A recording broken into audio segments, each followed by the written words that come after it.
ఎమ్మిగనూరు పట్టణంలోని సోగనూరు రోడ్డు వద్ద నిర్మించిన టిట్కో గృహాల పంపిణీ కార్యక్రమంలో ఎమ్మెల్యే డాక్టర్ బివి జయనాగేశ్వరరెడ్డి గారు పాల్గొన్నారు.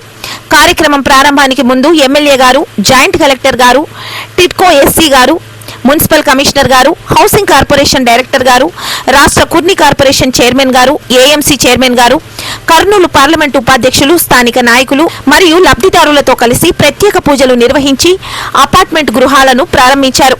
మొదటి దశలో భాగంగా 1008 టిట్కో గృహాలను లబ్ధిదారులకు పంపిణీ చేయడం జరిగింది. గౌరవ ముఖ్యమంత్రి గారి నాయకత్వంలో కూటమి ప్రభుత్వం పేద ప్రజల సొంతింటి కలను సాకారం చేస్తూ మరో ముఖ్యమైన అడుగు ముందుకు వేసిందని ఎమ్మెల్యే గారు తెలియజేశారు. అభివృద్ధి కార్యక్రమాల్లో భాగంగా త్వరలోనే ఈ ప్రాంతంలో కమ్యూనిటీ షాపింగ్ కాంప్లెక్స్, కూరగాయల మార్కెట్, పాఠశాలలు, పార్కులు మరియు ఇతర మౌలిక సదుపాయాలు ఏర్పాటు చేయనున్నట్లు ఎమ్మెల్యే గారు వెల్లడించారు. గత వైసీపీ ప్రభుత్వం పేదలకు సంక్షేమం అందించకుండా టిట్కో ఇళ్లను పంపిణీ చేయకుండా కోవిడ్ క్వారంటైన్ కేంద్రాలుగా ఉపయోగించి తర్వాత కేవలం పెయింటింగ్ పనుల పేరుతో ప్రజల ధనాన్ని వృధా చేసిందని ఆయన విమర్శించారు. అనంతరం ఎమ్మెల్యే జయనాగేశ్వరరెడ్డి గారు ఎమ్మిగనూరు పట్టణంలోని 6వ వార్డు శివన్ననగర్ ప్రాంతాన్ని సందర్శించి మన ఇల్లు మన గౌరవం కార్యక్రమంలో భాగంగా ప్రధానమంత్రి ఆవాస్ యోజన మరియు రాష్ట్ర హౌసింగ్ కార్పొరేషన్ ఆధ్వర్యంలో 650 మంది లబ్ధిదారులకు ఒక్కొక్కరికి 2.5 లక్షల విలువైన సబ్సిడీ మంజూరు పత్రాలను పంపిణీ చేశారు. ఈ పథకం ద్వారా గృహ నిర్మాణం పూర్తి చేసిన శ్రీమతి ముల్లా మెహరూన్ బీ గారి ఇంటిని ఎమ్మెల్యే గారు ప్రారంభించి వారికి సాంప్రదాయ వస్త్రాలను అందజేశారు. ఈ కార్యక్రమంలో జాయింట్ కలెక్టర్ గారు, టిట్కో ఎస్సీ గారు, మున్సిపల్ కమిషనర్ గారు, హౌసింగ్ కార్పొరేషన్ డైరెక్టర్ గారు, రాష్ట్ర కుర్ని కార్పొరేషన్ చైర్మన్ గారు, ఏఎంసీ చైర్మన్ గారు, కర్నూలు పార్లమెంటు ఉపాధ్యక్షులు, మాజీ కౌన్సిలర్లు, పట్టణ కమిటీ సభ్యులు, స్థానిక నాయకులు మరియు లబ్ధిదారులు పెద్ద సంఖ్యలో పాల్గొన్నారు. ఎమ్మిగనూరు నియోజకవర్గంలో మనందరికీ కూడా టిట్కో ఇల్లు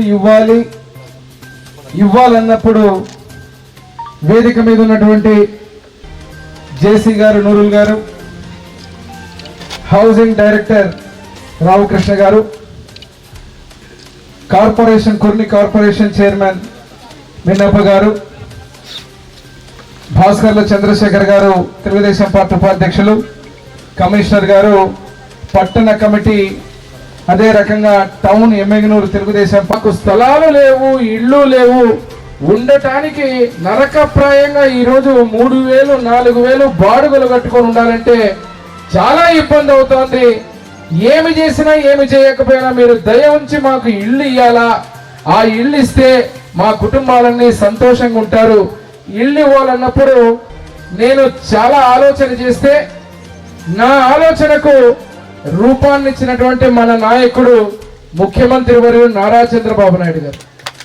నేను ఈరోజు మన ముఖ్యమంత్రి వర్యులు చంద్రబాబు నాయుడు గారి దగ్గరికి ప్రింటర్ ఫిల్టర్ నీళ్లు దాపుతానని చెప్పి మీకు మాట ఇచ్చాను. ఇప్పుడు జరిగేటువంటి ఈ ఇళ్ల సముదాయంలోనే కాకుండా ఆ యొక్క గాజుల దిన్నె ప్రాజెక్టు నుంచి ఫిల్టర్ నీళ్లను ఎమ్మిగనూరు స్టార్ట్ చేయడం జరుగుతుంది. అంటే రెసిడెన్షియల్ వెల్ఫేర్ ఆర్గనైజేషన్ అంటే ఈ అపార్ట్మెంట్ లో సిటీస్ కల్చర్ ఏ విధంగా ఉంటుందో సిటీస్ లో రెసిడెన్షియల్ వెల్ఫేర్ అసోసియేషన్ ఒకటి ఏర్పాటు చేయడం జరుగుతుంది. అక్కడ మీరు ప్రెసిడెంట్, సెక్రటరీ, ట్రెజరర్ అందరూ మీరే ఉంటారు. మీ యొక్క ప్రాబ్లమ్స్ ఏమైనా వస్తే నేను ఎక్స్ అఫిషియో మెంబర్ గా కమిషనర్ నేను ఉంటాను. మీకు ఇక్కడ ఏ చిన్న ప్రాబ్లం వచ్చినా మీరు డైరెక్ట్ గా కమిషన్ కలవచ్చు, లేదా మీ ప్రాబ్లమ్స్ మీ అసోసియేషన్ లో పెట్టుకొని అవి మీరు మంత్లీ మీటింగ్స్ పెట్టుకొని ఆ ప్రాబ్లమ్స్ అన్ని సాల్వ్ చేయొచ్చు. ఈ హౌసెస్ వచ్చిన తర్వాత మీ అందరూ కూడా ఇప్పుడు మనందరం కూడా ఎండలో ఎండిపోతున్నాం.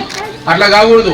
మనకు బ్రహ్మాండమైన నిర్ణయించేటువంటి ఎమ్మిగనూరు గ్రీన్ సిటీ తయారు చేసేటటువంటి వ్యవస్థలో మనం ముందుకు రావాలి. అందరూ కూడా బ్రహ్మాండమైన చెట్లు పెంచాలి, గ్రీన్ సిటీ ఏర్పాటు చేయాలి.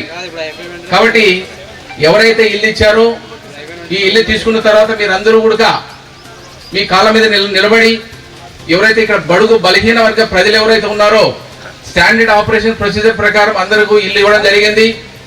అందరూ పేదవాళ్ళే సంబంధించి ఒక ఇల్లు కట్టాము చెప్పేసి ఇక్కడ అందుకు ఒక డ్రీమ్ లాగే కళ్ళు లాగే ఉంటుంది. ఈ రోజు ప్రభుత్వం ఇక్కడ 1008 పర్సన్స్ కు ఇల్లు ఇస్తే అంటే 1008 పర్సన్స్ కి ఒకటే ఆ డ్రీమ్ కంప్లీట్ చేయాల్సినవి. అలాగే ఆ 1008 పర్సన్స్ కోసం సెపరేట్ కథ లాగే ఉంటుంది. వీళ్ళ లైఫ్లో వీళ్ళ జీవనంలోకి ఏమి మాకు ఇల్లు కావాలి, ఈరోజు అందరికి వీళ్ళకు ఆశతో ఉంటారు, అది ఈరోజు కంప్లీట్ చేయాల్సిందే. ఇప్పుడు మేము ఒకే ఇల్లు చూస్తే చాలా సైంటిఫిక్గా డిజైన్ చేయడం జరిగింది.